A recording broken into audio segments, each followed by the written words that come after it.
Esselamu Aleyküm. Yine Huda halası işlerimizden bitip para geldi. Şu defede bir azgın işimiz kaldı. Atkoz. Şöyle hem bitkenden giyin.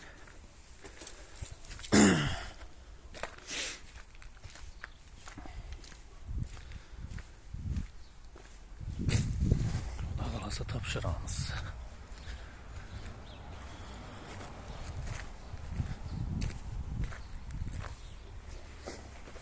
O aileyi geldiler.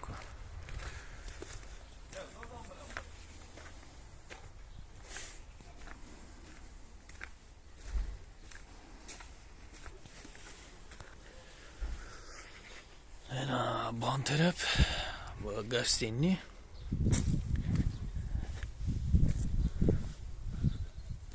bandamış arkasında biraz gına kaldı. Şöyle bitse tapşırağımız Huda kalasa beyin tapşırağımız beyin hemen